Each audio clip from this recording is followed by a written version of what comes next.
अब आप लोग जा सकते हैं। गुरुदेव जी का आने का समय बिल्कुल बहुत थोड़ा बाकी, शायद 5-7 मिनट हो। अभी हम लोग सुन रहे थे कि बच्चों को अच्छे संस्कार दें। ये कई बार आप लोग सुने होंगे गुरुदेव जी द्वारा कि बच्चे की शिक्षा कब से प्रारंभ हो, बच्चे की शिक्षा कब से प्रारंभ हो। उत्तरदाता ने कहा कि बच्चे के जन्म के 20 वर्ष पहले से, बच्चे के जन्म के 20 साल पहले उनकी शिक्षा प्रारंभ हो जानी चाहिए। आप लोग को आश्चर्य लगता होगा ना, लेकिन मैं सच्ची बात बताऊं, एक जगह मैंने पढ़ी है ये बात, बच्चे के जन्म के 200 साल पहले। मैं खुद घबरा गया, इसलिए उसको कम कहता हूं, उसमें से एक शून्य को मैं काट देता हूं, मैं भी 20 में आकर अटकता हूं। उसका अपना सिस्टम है बताने का।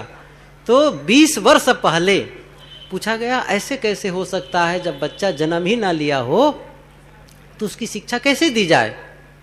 उत्तरदाता ने कहा जैसे बच्चा चाहते हैं युवक युवती, वैसा ही पहले से बनना शुरू कर दें।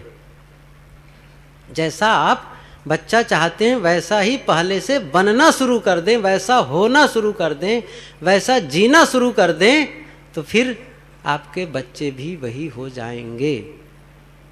इसलिए आवश्यक है कि हम देखिए, बच्चों में जो आप शेविंग कर रहे हैं ना, बच्चों में जो आप समय शक्ति, जो भी आप बच्चों को आप कितना धन देते हैं इसका महत्व नहीं है।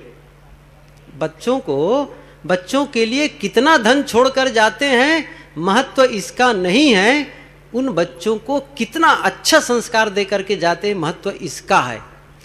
एक बार गुरुदेव जी का आश्रम है सूरत, वहाँ था, तो एक विद्यालय के प्राचार्य कई बच्चों को लेकर आए, जिसमें 11-12 पढ़ने वाले बच्चे थे, लड़कियां भी थी, सब बैठे। मुझे कहा गया कुछ कहा जाए इन लोगों के लिए। मैंने कहा कि जाके बैठ गया। फिर पूछा कि ये बच्चों तुम लोग पढ़कर क्या बनना चाहते हो, पढ़कर क्या बनना चाहते हो। तो बच्चों ने कहा, एक ने कहा मैं डॉक्टर, किसी ने कहा वकील, किसी ने कहा इंजीनियर, किसी ने कहा प्रोफेसर। लड़कियां भी थी, वही भी कुछ बनने के लिए बताई। कुछ बच्चे बोले, बाकी तो मौन रहे। मैंने कहा बहुत अच्छा लगा, आप लोग पढ़कर क्या बनना चाहते हैं इसका आपके मन में खाका है, इसकी कल्पना है, लेकिन मेरा एक प्रश्न है, इनमें से कौन बच्चा है जो पढ़ने के बाद अच्छा इंसान बनना चाहता है। सब बच्चे मौन, एक दूसरे को देखने लगे। डॉक्टर तो बनना चाहते हैं, वकील बनना चाहते हैं, इंजीनियर बनना चाहते हैं, लेकिन मेरा प्रश्न था कौन है जो अच्छा इंसान बनना चाहता है। इसकी सीख ही नहीं होती है, अच्छा इंसान बनने की पढ़ाई ही नहीं होती है। आप लोग डॉक्टर बनने के लिए पढ़ते हैं ना, वकील बनने के लिए पढ़ते हैं, क्या अच्छा इंसान बनने के लिए पढ़ते हैं? कहीं है विद्यालय? नहीं है। मैंने कहा आप लोग डॉक्टर और वकील बनना चाहते हैं, हो सकता है पढ़ने के बाद वैसा जॉब न मिले, वह काम न भी मिले, लेकिन इतना तो तय है ना कि किसी परिवार के आप सदस्य रहेंगे। अभी तो बच्चे हो माता पिता के, फिर कुछ दिनों के बाद तुम किसी के पति हो जाओगे, किसी की पत्नी हो जाओगी, किसी के माँ, किसी के बाप, कुछ तो आगे चलकर होंगे, और फिर और आगे परिवार की एक श्रृंखला बन जाएंगी। तो क्या ये पता है कि परिवार वालों के साथ कैसे रहना चाहिए, कैसे जीना चाहिए? आज हमारे विद्यालय की दशा यह है कि हमें धन कमाने की अकल तो बताई जाती है, धन कैसे कमाएं यह अकल बताई जाती है, लेकिन परिवार के साथ कैसे रहें यह अकल नहीं बताई जाती है। और इसीलिए आदमी धन कमाने के बाद भी परिवार में सामंजस्य स्थापित नहीं कर सकता है। तो धन तो बहुत हो जाता है, बढ़िया बिल्डिंग, बढ़िया गाड़ी, सब ऐश्वर्य, लेकिन भीतर दुखी दुखी, आपस में कटा कटा, कोई सामंजस्य नहीं। पति पत्नी, पिता पुत्र, भाई भाई, सब में वही दशा है, सब के मन में मवाद बना है, फोड़ा बना हुआ है। तो धन कमाने से क्या होगा? धन बहुत हो गया, लेकिन धन है और आप ऊंचे पद पर भी हैं, लेकिन आपको देख करके लोग भयभीत हो रहे हो। एक उदाहरण याद आता है, एक जज थे हाई कोर्ट के, बड़ा पावर होता है ना हाई कोर्ट का जज। एक दिन अपने मित्र को लेकर अपना घर आया, तो देखते हैं कि यहाँ वो घर में जैसे ही प्रवेश नज़दीक आए घर में, तो उनके जो बच्चे थे बाहर खेल रहे थे कुछ, वे बच्चे दौड़कर घर के अंदर हो गए। जैसे अंदर गए तो देखते हैं कि घर में महिलाएं बातचीत कर रही आपस में, सब अंदर, कोई नहीं। इतने में हुआ क्या, बैठे थे ड्राइंग रूम में, तो हुआ क्या, सब बैठे थे और दोनों बैठे थे, कोई घर से बाहर नहीं निकलता था। मित्र ने पूछा क्या बात है, कोई घर के आदमी बाहर नहीं आ रहे हैं, कोई मिलने नहीं आता है, कोई बातचीत नहीं। तो जज क्या कहते हैं, मेरे सामने कोई नहीं आता है कि क्यों, इससे मेरा दबदबा बना रहता है, रोब बना रहता है, अपनी शाख रहती है। अच्छा, तो मित्र हैं, उन्होंने कहा घर को शमशान घाट बना रखे हो और अहंकार करते हो कि दबदबा बना रहता है, शाख बनी रहती है। जोर से बोले, ये क्या तमाशा है, घर के लोग सामने ही नहीं आ रहे हैं, क्या कर रहे हो घर में। इतने में पत्नी सुन रही थी, बाहर निकली, वो पूर्व परिचित थे सज्जन। उन्होंने कहा भाई साहब आप अपने मित्र को समझा दीजिए, आप अपने मित्र को समझा दीजिए, ये कचहरी से जब आते हैं, कचहरी में जज हैं, लेकिन कचहरी से जब आते हैं तो हम लोगों से ऐसा बोलते हैं जैसा हम लोग कैदी हैं, हम लोग कैदी हैं। जज हैं तो आप कचहरी तक हैं, घर में आप पिता हैं, घर में आप पति हैं, घर में आप पुत्र हैं, घर में आप भाई हैं। आप यहां भी बनकर, यहां घर में भी आप जज बने रहेंगे तो आप, वो अहंकार काम नहीं करेगा। पुत्र इंतजार कर रहा है, पिताजी आएंगे, उनकी गोद में बैठूंगा, उनसे कुछ मीठी बातें करूंगा, और पिता के आने पर बच्चा भयभीत हो जाए, पत्नी भयभीत हो जाए, वह घर का सदस्य असफल है जिसके आने से घर वाले भयभीत हो जाते हों। ये ध्यान रखना, जिसके आने से घर के लोग प्रसन्न हो जाएं, आनंदित हो जाएं, अच्छा लगने लग जाए उनको, आपस में हंस हंस कर बातें करें। किसी भी संबंध को, एक सूत्र बताता हूं, किसी भी संबंध में जब खटास आने लगती है, दरार पड़ने लगती है, संबंध की मधुरता खत्म होने लगती, सबसे पहला काम क्या होता है, सबसे पहला काम होता है परस्पर की हंसी खत्म हो जाती है। ये अनुभव करिए आप लोग, जो बैठ करके हंसते हैं ना आपस में, वो हंसी सबसे पहले बंद होती है आपस में, तब समझ लो कि आगे मामला गड़बड़ है, कहीं ना कहीं लाइन कुछ डिस्टर्ब हो रही है, आप उसको ठीक कर लें, पहले हंसी खत्म हो जाएगी। इसलिए हम जब आपस में एक दूसरे के प्रति अच्छा भाव रखते हैं, हम केवल भोजन पानी से नहीं जीते हैं। भोजन मिल जाए, कपड़ा मिल जाए, रहने की जगह मिल जाए तो आप जिंदा नहीं रह सकते हैं, केवल इतना मिलने से आप भाग जाएंगे, तो हम जिंदा नहीं रह सकते हैं। कल्पना करिए एक घर हो जिसमें 10 लोग हों, 10 लोग हों, एक आदमी ऐसा है जिसके घर के कोई ऐसा सदस्य है जिनको आप कहें कि इस कमरे में आप रहिए, आपको भोजन मिलेगा, कपड़ा मिलेगा, बीमार पड़ जाएंगे दवाई मिलेगी, सारी व्यवस्था होगी, उनको सारी व्यवस्था उनके लिए कर दीजिए। लेकिन एक काम और करिए, घर का कोई भी आदमी उनसे न बोले, उनसे बोलना बंद कर दे। ध्यान दीजिए, घर का एक सदस्य है जिसको खाने पीने की व्यवस्था कर दीजिए, सब कर दीजिए, लेकिन उनके उधर देखना भी नहीं, उनसे बात करना बंद कर दीजिए। जानते हो उस आदमी की क्या दशा होगी? वो मर जाएगा, पंखा में लटक जाएगा। जिनके साथ आप बात करना ही सबके सब बंद कर देंगे, उसकी दशा समझ लीजिए क्या होगी। इसलिए ये मत समझे कि केवल खाने पीने की व्यवस्था हो गई, सब काम हो गया। परस्पर में स्नेह, विश्वास और प्रेम चाहिए। ये नहीं होगा तो परिवार और समाज संगठित नहीं हो सकता है। ये प्रेम और विश्वास क्या है बताऊं? प्रेम और विश्वास जैसे ईंटों को जोड़ने के लिए सीमेंट होता है ना, तो ईंटा रखते हैं, सीमेंट रखते हैं, फिर ईंटा रखते हैं, फिर सीमेंट रखते हैं। ऐसे ही परिवार के सदस्यों को जोड़ने के लिए होता है प्रेम और विश्वास। आप ख्याल करिए, केवल ईंट जोड़ दीजिए और ऊपर छत ढाल दीजिए, कल्पना कर सकते हैं? उसमें सीमेंट लगाइए ही मत, जानते थोड़े ही दिन में वो घर गिर जाएगा। ऐसे ही केवल आदमी इकट्ठा हो जाए घर में, कोई किसी से बोले ना, कोई किसी से पूछे ना, किसी के साथ हंसे ना, जानते हो वो मुर्दा है, सब मरे हुए, जिंदा मुर्दा है। इसलिए प्रेम और स्नेह से होता है, आपस में मैत्री, विश्वास हो सबके प्रति, एक दूसरे के प्रति विश्वास। यदि विश्वास नहीं है, सबसे बड़ी बात है विश्वास। कन्फ्यूशस से एक बार पूछा गया, समाज को, परिवार को चलाने के लिए क्या आवश्यकता है? तो उन्होंने कहा 3 चीजें चाहिए। एक है अन्न, दूसरा है शस्त्र, सुरक्षा के लिए हमें शस्त्र चाहिए, और तीसरा है विश्वास। फिर कहा गया इन तीनों में से हम किसी 2 से काम चलाना चाहें तो उन्होंने कहा शस्त्र को हटा दो, बिना शस्त्र के भी कुछ समय आप रह सकते हैं, अन्न चाहिए और विश्वास चाहिए।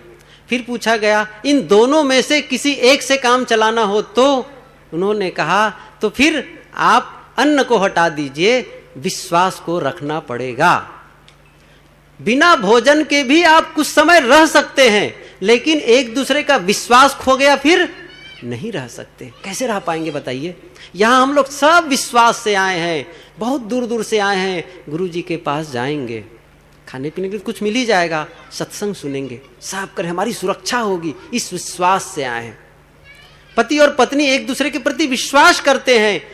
एक नई लड़की आती है, अजनबी घर, वो विश्वास करके आती है मैं एक नए घर में जा रही हूं और घर के लोग मेरी सुरक्षा करेंगे, मेरे से प्यार करेंगे, पति मेरी सुरक्षा करेंगे, मेरा ख्याल करेंगे, इस विश्वास से आती है। और पति भी विश्वास करता है पत्नी के प्रति, घर संभालेगी, बच्चों को संभालेगी, मेरा भी ख्याल करेगी, इस विश्वास से संबंध चलता है। और विश्वास ही ना हो तब, इसलिए बहुत आवश्यक है कि हम एक दूसरे के प्रति विश्वास करें, प्रेम करें, स्नेह करें, तभी जाकर के हम बच्चों को अच्छे संस्कार दे सकते हैं। मैं एक सूत्र बता दूं छोटा सा, जो बच्चों के लिए सबसे बढ़िया क्या है, बच्चों के लिए सबसे बढ़िया क्या है, एक लेखक ने बड़ा सुंदर लिखा है, 2 लेखकों को अलग अलग पढ़ा और दोनों एक ही बात लिखी।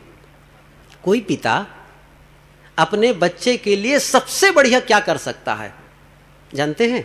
उन्होंने लिखा कोई पिता अपने बच्चों के लिए सबसे बढ़िया यदि कर सकता है वह है बच्चों की मां से प्रेम करना। और कोई मां अपने बच्चों के लिए सबसे बढ़िया क्या कर सकती है वह है बच्चों के पिता से प्रेम करना। ध्यान दे रहे हैं? यदि पिता, माता और पिता आपस में जब लड़ते हैं ना तो जानते हैं बच्चे अपने आप को असुरक्षित महसूस करते हैं। क्या करते हैं? सबसे बड़ी सुरक्षा होती है उनकी जब माता पिता प्रेम से रहते हैं, प्रेम से। और नहीं जब दोनों लड़ने लगते हैं तो सबसे बड़ी कठिनाई बच्चों के लिए क्या होती है? सबसे बड़ी कठिनाई कि हम किसका पक्ष लें, मां का पक्ष लें कि पिता का पक्ष लें, क्योंकि दोनों उनके हैं। और जब दोनों लड़ रहे हो तब उस बच्चे की दशा, दयनीय दशा को देखिए, उसकी मानसिक यंत्रणा को देखिए आप, वो परेशान हो जाते हैं, हम पिता का पक्ष लें कि मां का पक्ष लें। कितनी कठिनाई होती है। कौन से संस्कार दे रहे हैं? आपने संकल्प लिया है ना विवाह के समय कि हम दोनों प्रेम से रहेंगे।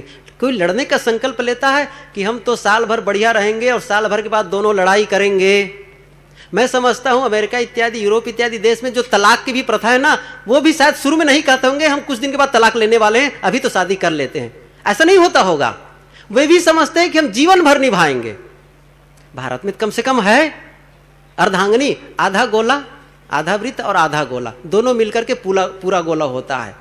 भारतीय परंपरा में क्या कहते हैं? अर्धांग और अर्धांगनी, अर्धांग और अर्धांगनी, अर्थात आधांग पुरुष पूर्ण कब है? जब उसके साथ स्त्री हो।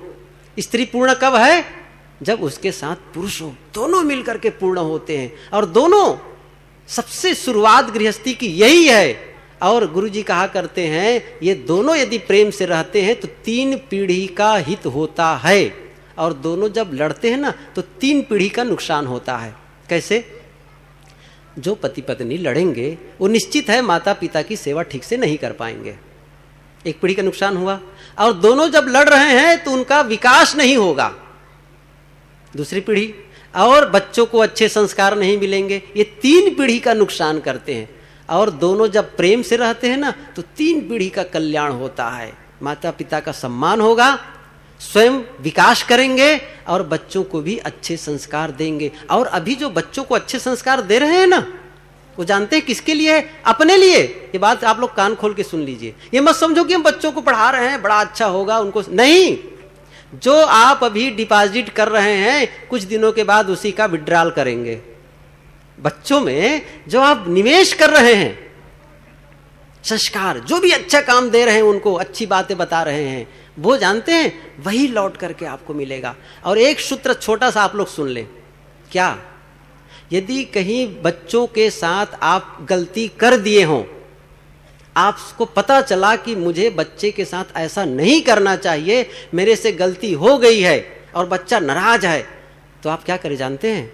बच्चे के पास जा करके उनसे क्षमा मांग लें। आप कहेंगे मैं पिता, बहुत गलत है ये।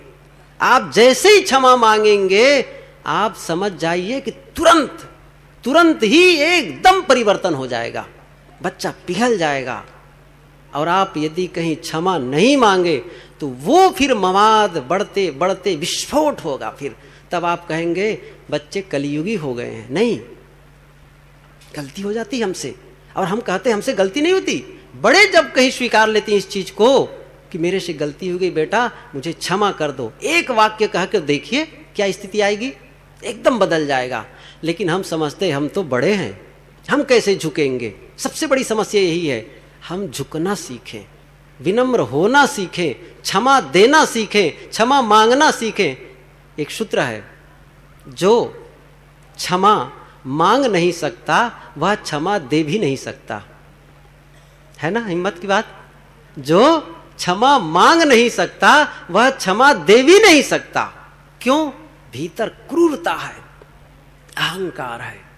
मैं कभी अवसर मिलेगा तो बताऊंगा कि हमारा जो व्यक्तित्व है, स्वस्थ व्यक्तित्व किसे कहते हैं, स्वस्थ व्यक्तित्व की क्या परिभाषा है, इस विषय पर कभी कहना चाहूंगा। हम किसी कहते हैं स्वस्थ व्यक्तित्व। बहुत लोग मानते हैं कि मैं स्वस्थ व्यक्तित्व वाला हूं, और बहुत लोग इच्छा करते हैं कि मैं स्वस्थ व्यक्तित्व वाला बनूं। कैसे हूं? कई बिंदु है इस पर, आज तो मैं इस पर नहीं कहूंगा, लेकिन ये निश्चित है कि आप एक दूसरे को जब गलतियों को क्षमा करते हैं, अपनी गलती को क्षमा मांग लेते हैं, तो वातावरण में इतना जल्दी परिवर्तन आता है, वो किसी दूसरे माध्यम से कभी नहीं आ सकता है। इसलिए पहला काम है कि हम गलती कर बैठे हों बच्चों के साथ तो क्षमा मांग ले। और ऊपर से जब ये काम जब ऊपर से होता है ना, तो परिवर्तन जल्दी होता है। नीचे से जाने में थोड़ी कठिनाई होती है, नीचे से जाने में, ऊपर जाने में कठिनाई, थोड़ा समय लगता है। लेकिन ऊपर से जब काम होता है, बड़े जब छोटे से क्षमा मांगने लग जाते हैं, तो काम सेकंडों में हो जाता है। इसलिए बच्चों को अच्छे संस्कार दें, यह हमारा दायित्व है, और यह हम अपने लिए दे रहे हैं, यह ध्यान रखें।